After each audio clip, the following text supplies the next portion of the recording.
그들이 그를 그의 아들 비느하스가 에브라임 산지에서 받은 산에 장사하였더라. 오늘은 여호수아서 마지막 말씀 살펴보는 날입니다. 우리가 계속 살펴본 것처럼 여호수아는 단순히 전쟁 이야기가 아니죠. 전쟁은 하나님이 하시는 것이고 약속에 들어가는 땅에 들어가는 이 모든 과정을 통해서 영원한 천국을 바라보는 하나님의 자녀들이 이 땅이라는 현실에 발을 디디고 어떤 삶을 살아가야 할지를 보여주는 것이에요. 영원한 이 하나님 나라, 영원한 천국을 바라보는 사람, 그리고 이 땅에서 어떻게 사는 것이 진짜 승리를 경험하는 것인지를 이 여호수아가 잘 보여주고 있습니다. 여호수아는 하나님께서 약속하신 것을 성취하는데 그것은 인간의 힘으로는 불가능하다는 것을 철저하게 보여줍니다. 요단강을 어떻게 인간의 힘으로 건너고 여리고성을 어떻게 우리가 무너뜨리며 아이성 또 여러 가지 전투를 어떻게 인간의 힘으로 할 수 있겠어요? 하나님이 하시는 것이죠.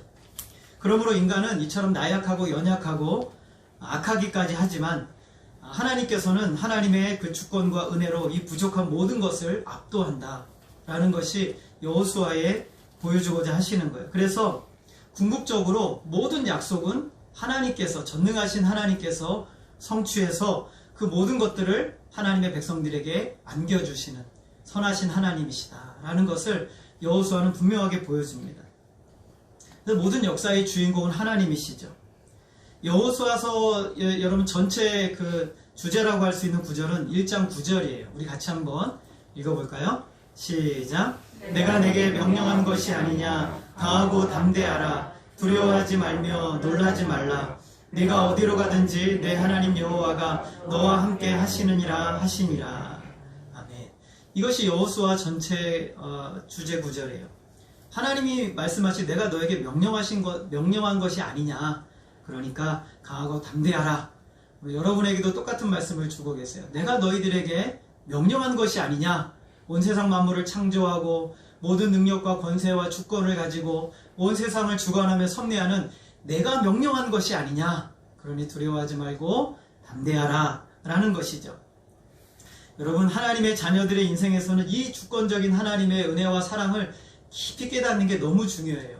이것을 모르면 우리가 흔들리는 것이죠. 여러분, 나의 인생, 우리의 가정, 우리 교회, 우리가 하나님의 주권을 이렇게 인정하며 살아갈 때 하나님의 역사가 이루어지는 것이죠.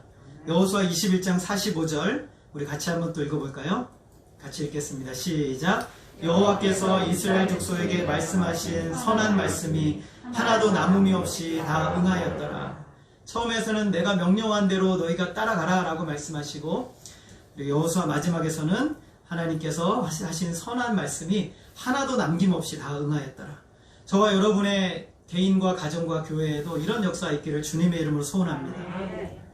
그래서 꿈만 같았던 이 가나안 땅을 이스라엘 백성들이 다 차지했어요.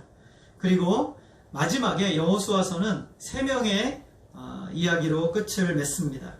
그 첫 번째 사람이 바로 여호수아죠. 29절 말씀을 우리 한 번 더 읽어보겠습니다. 시작. 이 일 후에 여호와의 종 눈의 아들 여호수아가 110세의 죽음에 한 시대를 이끌었던 여호수아가 드디어 110세에 죽었다라는 이야기죠. 여호수아를 한마디로 표현하면 이렇게 표현할 수 있어요. 하나님을 향한 절대 믿음을 가지고 살았던 사람.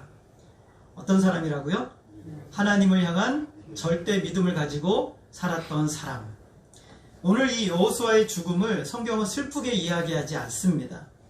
오늘 여호수아 앞에 붙은 수식어를 보면 여호와의 종 눈의 아들 여호수아라고 이렇게 얘기하고 있어요. 눈이라는 사람이 아버지예요. 아버지의 이름이 눈이거든요. 이 눈이라는 사람의 평범한 사람의 아들로 여호수아가 태어났습니다. 그리고 110세에 죽을 때는 그에게 여호와의 종이다라는 아주 참 놀라운 표현을 해주고 있습니다. 여호수아는 어디서 태어났냐면 애굽에서 노예 생활할 때 태어났던 사람이죠. 태어나서 온 민족이 노예로 압박을 받고 착취를 받는 어린 시절을 보냈고 말 그대로 험악한 시절을 보냈어요. 그리고 강제노동에 지친 부모의 모습을 늘 봐야만 했고 자신도 10대가 되면서부터 이 강제노동에 함께 참여하게 되었어요. 애국 군인들의 무자비한 채찍질과 또 벽돌을 굽는 험한 일을 했을 것이죠.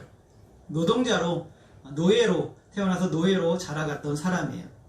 동족들의 아픔과 고통을 보고 들으면서 자랐던 사람이 여호수아입니다. 인격 형성이 참으로 안 좋게 되었을 가능성이 많은 사람이죠. 조상들이 애굽에 들어와서 400년이 넘는 그 시점, 우상 숭배가 만연한 사회에 완전히 노출된 사람, 그 사람이 바로 여호수아였어요. 영적으로, 도덕적으로, 경제적으로 피폐한 사람이 될 수 있는 상황에 놓여 있는 사람입니다. 원래 여호수아의 이름은 호세아였어요. 호세아. 그런데 모세가 그 이름을 바꿔주죠. 민수기 13장 16절을 보면 이는 모세가 땅을 정탐하러 보낸 자들의 이름이라 모세가 눈의 아들 호세아를 여호수아라고 불렀더라. 이제 모세가 이 여호수아의 그 지파의 지도자로 이 여호수아를 세우기 위해서 제일 먼저 한 일이 무엇이냐면 바로 이름을 바꿔주고 있어요. 호세아라는 뜻은 구원자라는 뜻이에요. 그리고 여호수아는 하나님은 구원이시다. 물론 그 근본은 똑같지만 그 의미가 좀 달라지죠. 자신이 구원자가 되는 사람이었다면 이제는 하나님이 백성의 지도자로서 하나님이 구원이시라는 것을 증명하는 사람으로 모세가 여호수아의 이름을 바꿔줘요. 그리고 이 이름은 참 공교롭게도 놀랍게도 2000년 전에 태어나신 우리를 위해 이 땅에 오신 예수 그리스도, 예수의 이름과 똑같은 이름이에요. 그래서 예수와 여호수아는 동명, 똑같은 이름이죠. 요한은 예수님의 이름을 이렇게 설명하고 있어요. 자기 백성을 그들의 죄에서 구원할 자. 그런데 여호수아도 자기 백성을 그들을 구원하여서 약속의 땅에 들어가게 하죠. 평범한 사람이 하나님의 아들의 이름과 똑같은 이름으로 불리게 되었다는 것은 굉장히 영광스러운 일이죠. 모세는 그냥 이름을 지은 것이 아니라 아마도 영적인 통찰력을 가지고 그 이름을 바꿔주는 것이. 그는 에브라임 지파에 소속이 되어 있었어요. 여호수아가 처음에 등장한 거 여러분 아실지 모르겠는데 하나님의 능력으로 애굽을 탈출한 다음에 아말렉이라는 족속들이 이 이스라엘 백성들을 뒤에서 쳐요. 그래서 어쩔 수 없이 전쟁을 해야 되는 그런 상황입니다. 여러분 이스라엘 백성들은 전쟁을 한 번도 경험해 보지 못한 족속이에요. 그런데 이 백성들을 이끌 총 사령관을 세워야 되는데 모세가 누구를 세우냐면 여호수아를 세워요. 여러분 군 사령관이 되는 건 좋은 일이죠. 전쟁이 없을 때. 그런데 세워지자마자 생과 사를 알 수 없는 그런 전쟁으로 투입해야 되는 그런 곳에 더군다나 이스라엘 백성들은 전쟁을 한 번도 해본 적이 없는 그야말로 전쟁을 모르는 그런 사람들을 데리고 전쟁을 해야 되는 상황이 된 것이죠. 얼마나 부담이 되었을까? 얼마나 힘든 일일까? 백성들 읽고 전쟁터로 나가야 되는데 출애굽기 17장 9절입니다. 우리 같이 한번 읽어볼까요? 시작. 모세가 여호수아에게 이르되 우리를 위하여 사람을 택하여 나가서 아말렉과 싸우라. 내일 내가 하나님의 지팡이를 손에 잡고 산 꼭대기에 서리라. 얼마나 황당한 명령이에요. 야 갑자기 그냥 불러가지고 너 백성들 이끌고 전쟁해 이렇게 얘기한 거예요. 쉽게 말하면 지금 우리 동현이를 불러놓고 동현아 너 지금 예수양기교회 성도들 데리고 나가서 저 북한 저기요 싸워 이렇게 얘기하는 것과 똑같은 상황이에요. 정말 그런 거죠. 무기도 없어요. 얼마나 힘들까. 여호수아는 어떻게 했을까요? 17장 10절 우리 같이 읽겠습니다. 시작. 여호수아가 모세의 말대로 행하여 아말렉과 싸우고 모세와 아론은 푸른 산 꼭대기에 올라가서 여호수아는 단 한마디도 하지 않고 주저하지 않고 모세의 말대로 군 사령관이 되어서 전쟁을 치릅니다. 여러분 모세가 하나님께 처음 부름받았을 때 하나님 앞에 모세가 뭐라고 말했어요? 따라하겠습니다. 여호와여 보낼 만한 자를 보내소서. 여러분이 여호수아였으면 뭐라고 했겠어요? 모세여 보낼 만한 자를 보내소서 이렇게 얘기하지 않았겠어요? 근데 여호수아는 모세와 같이도 하지 않고 듣자마자 바로 해서 모세의 말대로 순종하여 나아가요. 어떻게 이럴 수 있었을까? 모세가 그를 향해 전쟁으로 나가라 하고 뭐라고 말했습니까? 내일 하나님의 지팡이를 손에 잡고 나는 산 꼭대기에 서리라 라고 말했어요. 모세가 지팡이를 잡고 뭔가를 하게 되면 어떤 일이 일어났어요? 애굽에 10가지의 재앙이 내려지고 홍해가 갈라졌습니다. 여호수아는 그게 하나님의 권능의 손이라고 확신했던 거예요. 하나님의 전능하신 손이라고 믿었던 거예요. 홍해가 갈라지고 애굽에 10가지 재앙이 내려지는 놀라운 기적. 하나님께서 모세를 통해 그가 지팡이를 들고 손을 들기만 하면 하나님께서 놀라운 신비로운 기적들과 역사들을 이루시는 것을 여호수아는 분명히 보면서 하나님에 대한 절대 믿음을 가진 거예요. 말라비틀어진 지팡이는 아무것도 아닌 것 같지만 하나님이 세우신 하나님의 사람의 손에 붙들리고 하나님이 그를 사용하시기만 한다면 하나님은 그 순간에 하나님이 말씀하신 역사를 그대로 이루신다는 것을 확신하는 거예요. 정말 부담스럽고 고통스럽고 힘든 상황이지만 모세가 내가 이 지팡이, 하나님이 역사하신다는 이 지팡이를 들고 산에 올라가 기도할 테니 너는 전쟁을 치르라고 말했을 때 여호수아는 모세 한 사람을 본 것도 아니고 지팡이를 본 것도 아니고 전능하신 하나님의 약속을 붙들고 여호수아는 전쟁을 치르러 나갔던 거예요. 그는 이렇게 생각했을 거예요. 하나님이 함께 하시면, 하나님이 역사하시면 나는 살아 돌아올 것이다. 우리는 반드시 승리할 것이다. 이런 믿음으로 여호수아는 전쟁으로 나갔던 것이에요. 그 믿음이, 그 절대 믿음이 그로 하여금 전쟁을 하게 나가게 된 것이죠. 어떻게 됐습니까? 여호수아는 살았고 이스라엘 백성들은 승리했습니다. 한참이 지난 후에 모세가 죽었어요. 그리고 여호수아가 최고의 지도자의 자리에 서게 돼요. 그때 하나님께서 직접 약속하신 말씀이 여호수아 1장 1절부터 9절까지의 말씀이에요. 그 내용은 쉽게 말하면 이거예요. 너는 나를 믿고 두려워하지 말고 적진으로 들어가라. 그럼 내가 그 땅을 너에게 주겠다. 언제랑 똑같은 말이에요. 아말렉과의 르비딤에서 전투할 똑같은 메시지가 주어졌어요. 여러분, 이 상황이 어떤 상황이냐면 이스라엘 백성들이 요단강을 건너지 못했어요. 여리고성도 무너지지 않았어요. 아이성 전투도 하지 않았어요. 남쪽과 전쟁도 하지 않았고 북쪽과 전쟁도 하지 않았어요. 아주 간단하게 말하면 하나도 된 게 없어요. 아무것도 되어지는 게 없는 상황에서 하나님이 나가라고 하셨어요. 하나님은 단지 이렇게 될 거야 라고 약속만 하셨어요. 여호수아가 어떻게 했을까요? 1장 10절을 보게 되면 이렇게 말합니다. 이에 여호수아가 그 백성의 관리들에게 명하여 이르되 11절 우리 같이 읽겠습니다. 시작. 진중에 두루 다니며 그 백성에게 명령하여 이르기를 양식을 준비하라. 사흘 안에 너희가 이 요단을 건너 너희의 하나님 여호와께서 너희에게 주사 차지하게 하시는 땅을 차지하기 위하여 들어갈 것임이니라. 여호수아는 이렇게 지도자들에게 말하는 거예요.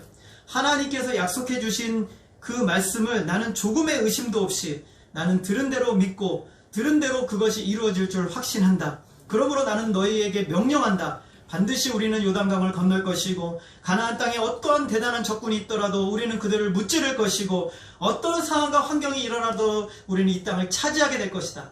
그러니 준비하여라 라고 말하고 있는 것이죠. 여호수아는 흔들림이 없어요. 여러분, 여호수아의 모든 이야기를 다 읽어보면요, 거기에 왜라는 말은 단 한 번도 나오지 않아요. 왜? 하나님 왜 이렇게 하십니까? 왜 저입니까? 왜 이렇게 하십니까? 라는 말을 단 한 번도 하지 않아요. 여호수아는 그냥 명령하면 그대로 가요. 여호수아 사전에 왜가 없어요. 아말렉과의 전투에서 말도 안 되는 방법으로 요단강을 건널 때에도, 더 황당한 여리고 전투에서도, 아이성 그리고 남부와 전투에서도, 철병거로 무정한 북부 전투에서도 단 한 번도 하나님 왜 이렇게 하십니까? 라고 말씀하지 않아요. 그냥 그대로 그냥 하나님이 명령하신 대로 그냥 적진을 향해 달려가는 사람이 여호수아예요. 나는 하나님이 말씀하셨기 때문에 그 말씀하신 것을 믿고 하나님의 말씀대로 이루어질 것을 확신함으로 나는 두려움 없이 앞으로 나아간다. 이것이 바로 여호수아의 삶의 모토였어요. 그것이 바로 여호수아의 모습이었어요. 오직 하나님에 대한 절대 믿음을 가지고 주저없이 나가요. 여러분, 믿음과 순종은 동전의 양면과 같아요. 하나님을 향한 절대 믿음이 있으면 당연히 순종하게 되는 것이죠. 그리고 순종할 때 그 믿음이 증명이 되는 것이에요. 벼랑 위에서 하나님을 믿는 믿음으로 나 자신을 던져봐야 하나님께서 자기를 받아주시는 은혜를 경험하는 거예요. 그런데 우리는 너무너무 주저하고 환경 보고 상황 보고 내 상황을 판단해보고 여러 가지 때문에 주저주저 하는 경우들이 얼마나 많이 있습니까? 오늘 여호수아는 그러지 않아요. 상황도 보지 않고 환경도 보지 않아요. 물이 범람하는 가운데서 하나님이 가라고 하니까 명령해서 가요. 여리고성 무너질 거라고 하니까 그냥 아무 소리 없이 도는 거예요. 이게 여호수아였던 것이죠. 그래서 여호수아가 말년에 뭐라고 고백합니까? 24장 15절 우리 같이 한번 이 말씀도 읽어볼까요? 시작. 만일 여호와를 섬기는 것이 너희에게 좋지 않게 보이거든 너희 조상들이 강 저쪽에서 섬기던 신들이든지 또는 너희가 거주하는 땅에 있는 아모리 족속의 신들이든지 너희가 섬길 자를 오늘 택하라. 오직 나와 내 집은 여호와를 섬기겠노라 하니. 여호수아는 너희들이 어떤 행동을 하든, 너희들이 다른 신을 섬기든 다른 길을 따르든지 상관이 없다. 나는 지금까지 경험해본 바로, 또 그리고 내가 믿는 하나님, 그래서 나와 내 가족은 하나님만을 섬길 것이다. 그리고 이 하나님이 말씀하신 대로만 살 것이다. 이 하나님이 이끄시는 대로만 갈 것이다. 이것이 바로 여호수아의 마지막까지의 삶의 다짐이었어요. 이 말은 이거예요. 백성들을 향해서 너희도 나처럼 하나님만 절대적으로 믿으라. 그래야면 그 말씀하신 것이 이루어지는 것을 너의 삶의 현장에서 분명히 볼 것이다. 믿으라. 의심하지 말고 도전하라. 그럴 때 하나님이 역사하실 것이다 라고 말씀하시는 거예요. 히브리서 11장 6절 우리 같이 한번 읽겠습니다. 시작. 믿음이 없이는 하나님을 기쁘시게 하지 못하나니 하나님께 나아가는 자는 반드시 그가 계신 것과 또한 그가 자기를 찾는 자들에게 상 주시는 이심을 믿어야 할지니라. 여러분 여기 이 말씀을 꼭 기억하세요. 하나님은 믿음이 없으면 하나님을 기쁘시게 할 수 없어요. 여러분이 믿음이 없이 살아간다면 하나님을 기쁘시게 할 수 없는 거예요. 어떻게 살아야 하나님을 기쁘시게 합니까? 믿음을 가지고 살아가야 되는 거예요. 어떤 믿음이에요? 하나님을 향한 절대 믿음. 하나님만을 절대적으로 믿는 그 믿음을 가지고 살아가야 하나님이 여러분을 기뻐하시는 거예요. 아니 물론 우리 하나님 기뻐하시죠. 그러나 그렇게 믿을 때 하나님이 우리의 모습을 통해서 정말 기뻐하시는 거예요. 하나님께 나아가는 자는 반드시 하나님이 계신 것과, 여러분 지금 하나님이 살아계십니까? 네, 살아계셔요. 살아계셔서 여호수아 때 역사하셨던 하나님이나 지금 우리의 하나님이나 동일하세요. 동일하게 역사하시는 하나님이세요. 그러므로 그렇게 찾는 자들에게 상 주시는 이심, 말씀대로 이루어지는 역사를 보게 해주시는 하나님이심을 믿어야 한다라고 말합니다. 여러분 어떤 상황에서도 하나님을 믿으시기를 바랍니다. 어떤 상황에서도 하나님을 향한 절대 믿음을 놓치면 안 돼요. 지금 다 끝났다고 끝난 게 아닙니다. 모든 것이 무너졌다고 끝난 게 아니에요. 하나님은 완전히 불가능한 상황에서도 그것을 가능케 하시는 전능하신 하나님이심을 믿으시기를 바랍니다. 코로나가 오래 지속되고 수많은 문제들이 있고 여러분의 가족들과의 관계에 문제가 있고 여러 가지 답답한 일들이 계속해서 이루어지고 또 여러분 완전히 사업에 문제가 생기고 낙심하고 절망한 요소들이 많이 있습니까? 하나님께는 아무것도 아닌 것이에요. 아무것도 아닌 것이에요. 진짜 믿음은 이럴 때 빛을 발하는 거예요. 어려울 때 고난 중에 하나님께 시선을 두고 여호수아처럼 전능하신 하나님이 말씀하셨으면 나는 그대로 될 줄 믿는다. 그러므로 나는 달려간다. 라고 말하면서 주님께 나아갈 때 하나님은 그 말씀이 그 현실에서 이루어지는 것을 여러분의 눈앞에 똑똑히 보여주실 거예요. 여러분 이 믿음을 가지고 하나님을 절대적으로 믿으시기를 부탁드립니다. 여호수아는 그런 사람이었어요. 오늘 성경에 보면 또 한 사람의 죽음을 이야기하고 있습니다.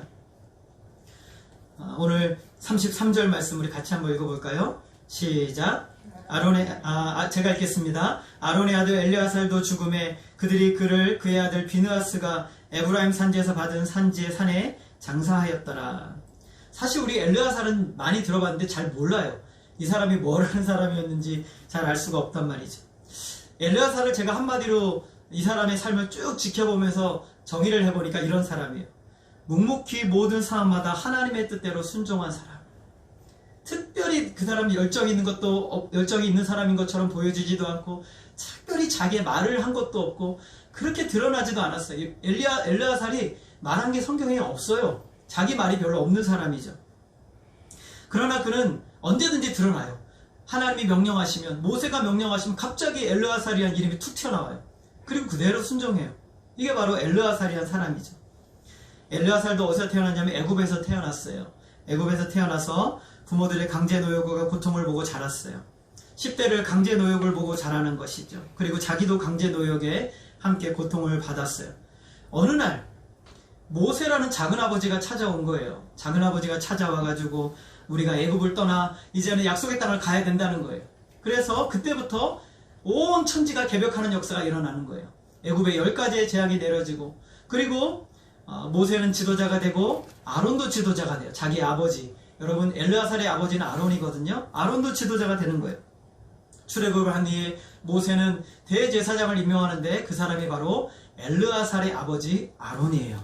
아론이 대제사장. 그러니까 이스라엘 나라 가운데 가장 영광스럽고 가장 복된 위치가 바로 대제사장이거든요. 유일한 한 사람. 그런데 그게 바로 자기 아버지인 거예요. 자기 아버지. 얼마나 대단한 위치예요.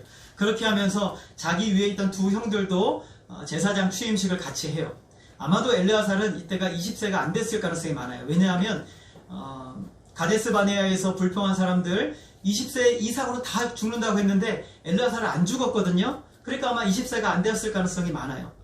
제사장 임명식을 하고 빵빠레를 울리고 정말 최고의 축복된 시간을 보냈어요.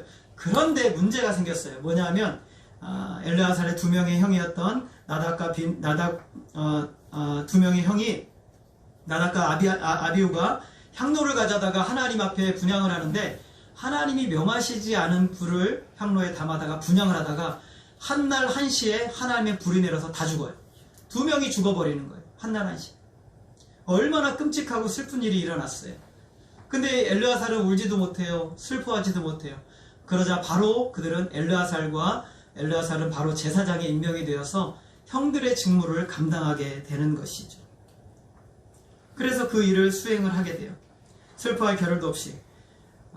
그는 형들의 죽음을 목격했기 때문에 하나님 앞에서 또 지도자 앞에서 찍소리하지 않고 하나님 앞에 살아가요. 정말 엘르아살의 목소리는 한 번도 나오지 않아요. 그는 언제든지 명령이 있는 곳에 나와서 순종합니다. 조용히 묵묵히 순종하고 따라요. 여러분 그의 이름이 나오는 곳을 잘 살펴보세요. 명령만 떨어지면 갑자기 엘르아살이 튀어나와요. 그러다가 아버지 아론이 123세에 죽게 되고 모세는 아론이 입었던 그 옷을 벗겨다가 그 아들 엘르아살에게 입혀서 엘르아살을 대제사장으로 임명을 하게 돼요. 그는 자신을 드러내지 않고 조용히 직무를 수행해요. 모세를 도와서 직무를 수행합니다. 민수기 25장에 보면 이스라엘 백성들이 시딤에서 모압 여인과 음행을 하게 되죠. 바알에게 제사를 드릴 때 그는 앞에 안 나서요. 나서지 않는 사람이에요. 그런데 그의 아들 비느하스가 너무 열정이 대단한 사람이라서 이 사람이 나와가지고 미디안 여인과 부정한 행위를 하는 이스라엘 지도자를 창으로 찔러서 죽여요. 만약에 이 비느하스가 이 두 사람을 죽이지 않았으면요 이스라엘 백성들 더 많이 죽었을 거예요.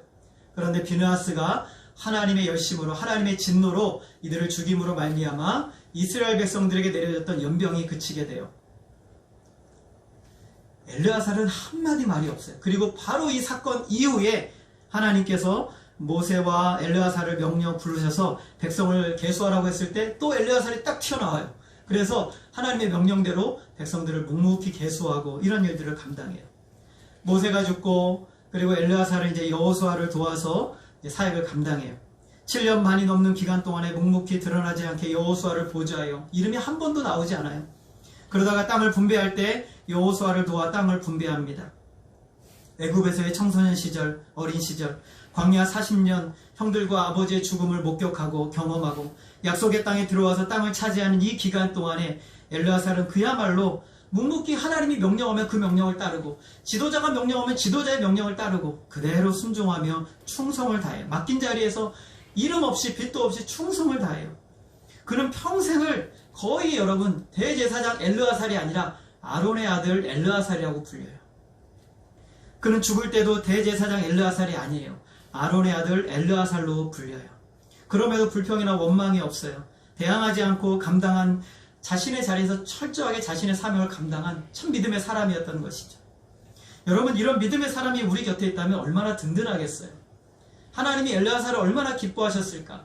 그래서 여호수아 마지막에 그 이름의 맨 마지막에 그 이름을 기록을 해주고 있어요. 그의 죽음을 기록해주고 있어요. 그는 광야의 심판을 피하고 형들의 죽음을 피하고 그리고 그 고통의 모든 순간들을 묵묵히 피하고 결국에는 약속의 땅에 들어와 사명 다 완수하고 죽음을 이뤘어요. 여러분 하나님이 찾으시는 사람 어떤 사람이에요? 때로는 얼마나 자기의 말을 하고 싶고 자기의 자리를 드러내고 싶겠어요. 그러나 하나님이 명령하시면 그대로 순종하고 하나님이 있으라는 자리에 그대로 있고 하나님이 가라 하시는 자리에 그대로 있는 사람, 하나님이 참 기뻐하시는 사람인 것이죠. 오늘 하나님은 그 믿음의 사람을 바로 맨 마지막에 기록해 주고 있어요. 저와 여러분도 이런 믿음의 사람 되시기를 주님의 이름으로 소원합니다. 묵묵히 하나님의 자리에 하나님이 원하시는 자리에서 그 자리 떠나지 말고 그 자리에서 주님을 끝까지 섬기셔서 결국에는 사명을 완수하시는 저와 여러분 되어지기를 주님의 이름으로 소원합니다. 그리고 또 한 사람을 기록하고 있어요. 요셉입니다. 요셉은 어떤 사람인지 너무나 잘 아시죠? 하나님의 이 사람을 한마디로 요약하면 하나님의 섭리와 약속을 믿음으로 살았던 사람. 하나님의 섭리와 약속. 여러분, 요셉은 약속의 땅에 들어와 죽지 않았어요. 어디서 죽었습니까? 애굽에서 죽었잖아요. 애굽에서 죽었어요. 그의 뼈가 그런데 약속의 땅에 들어와 세겜에 장사되었어요. 요셉의 삶은 우리가 말하지 않아도 너무 잘 알죠. 형제들에게 팔려서 애굽의 노예가 되었어요. 감옥에 갇히 억울한 일로 감옥에 갇히게 되었고 드디어는 애굽의 총리가 되었어요. 이 모든 일에 있어서 요셉은 하나님의 구원의 섭리를 확실하게 인정합니다. 형제들을 원망하지 않고 오히려 이 모든 부정적인 역사가 하나님께서 그분의 구원을 이루시는 사건이라고 고백하게 되죠. 이 고백은 하나님의 섭리를 믿는 그의 신앙 고백이었어요. 그리고 그의 마지막에 형제들에게 유언을 남기는데 창세기 50장에 기록이 되어 있어요. 24절 말씀 제가 한번 읽겠습니다. 24절.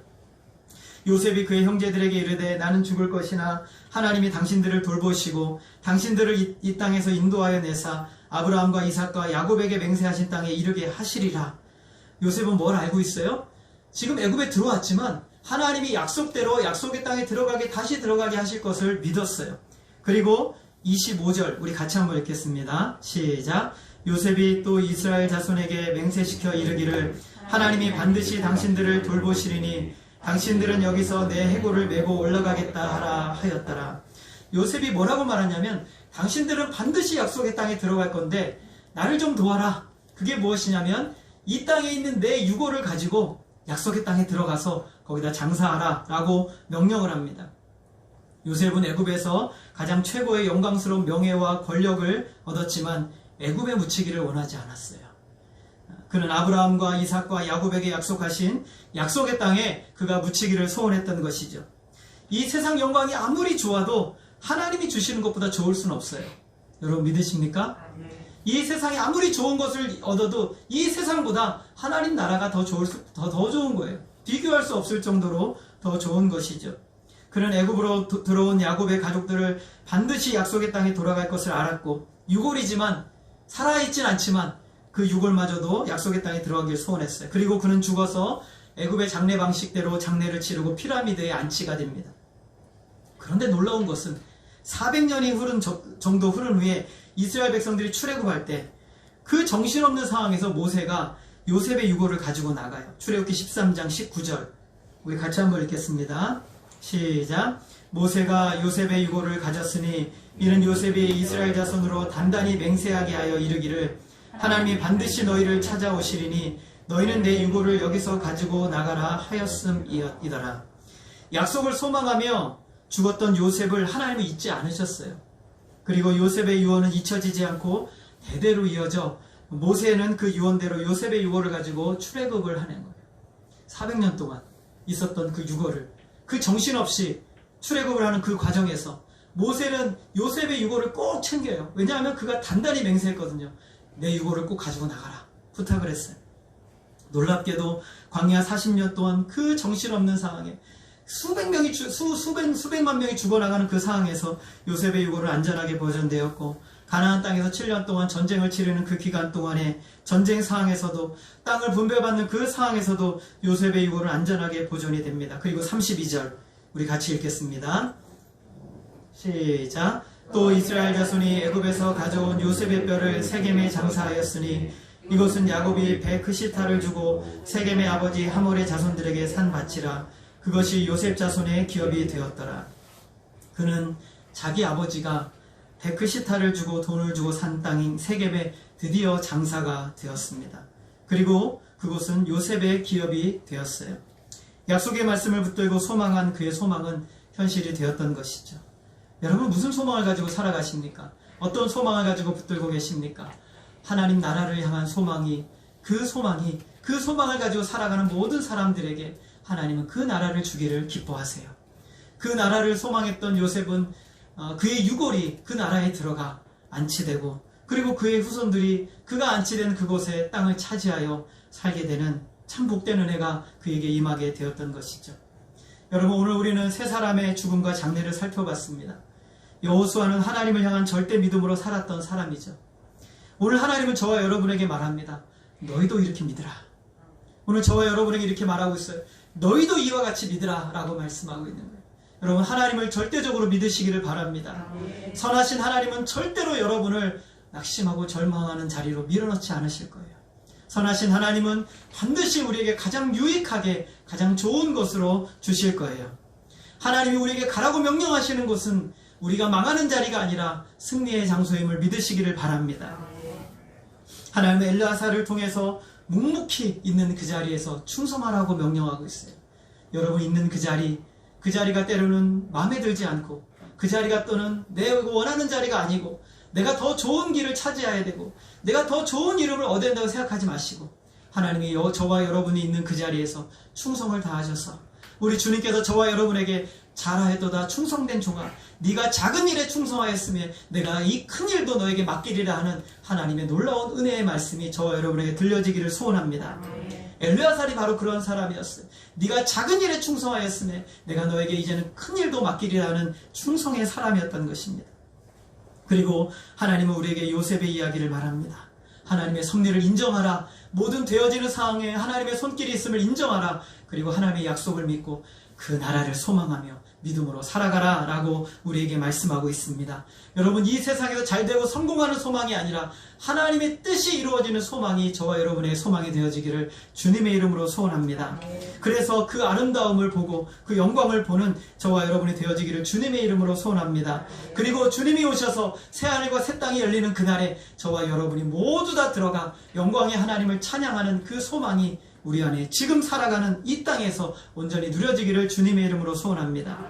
오늘 이 세 분의 믿음, 오늘 저와 여러분의 믿음이 되어지기를 소원하고, 이 세 분의 믿음이 저와 여러분의 자자손손 후손들에게 이어져서 믿음의 사람들로 굳건하게 세워지는 역사가 이루어지기를 소원합니다. 그리고 이 믿음이 우리 주일학교 아이들에게 굳건하게 전수되어져서 이 아이들이 교회를 살리고 민족을 세우는 역사가 일어나기를 주님의 이름으로 소원합니다. 한 주의 삶 믿음으로 사시고 낙심하고 절망하지 마시고 하나님을 향한 이런 믿음으로 승리하시는 저와 여러분 되어지기를 주님의 이름으로 소원합니다. 기도하겠습니다. 하나님 아버지, 오늘 여호수아는 마지막 세 사람, 믿음의 사람들의 이야기로 끝을 맺습니다. 하나님을 향한 절대 믿음을 가졌던 여호수아, 묵묵히 맡겨진 자리에서 충성을 다했던 엘르아살, 하나님의 섭리를 인정하고 약속의 말씀을 붙들고 소망하며 살았던 그 소망을 이루어지는 것을 보았던 요셉, 하나님 오늘 우리도 이와 같은 삶을 살게 하여 주시옵소서. 영광의 하나님, 이 믿음을 우리에게도 허락하여 주셔서 어떤 상황에서도 어떤 환경에서도 하나님을 절대적으로 믿게 하여 주시고, 어떤 상황이 우리에게 주어진다 할지라도 있는 그 자리에서 기꺼이 믿음으로 묵묵히 순종하며 주님의 일을 감당할 뿐만 아니라 영원한 하나님 소망을 가지고 날마다 믿음의 길을 걸어갈 수 있도록 역사하여 주시옵소서. 우리뿐만 아니라 자자손손 이 믿음의 대가 이어져서 하나님의 영광스러운 역사가 우리 교회 안에, 우리 가정 안에, 우리 모든 삶의 현장 안에 충만히 이루어질 수 있도록 역사해 주시옵소서. 하나님만이 홀로 영광 받아 주시기를 원하오며 예수님의 이름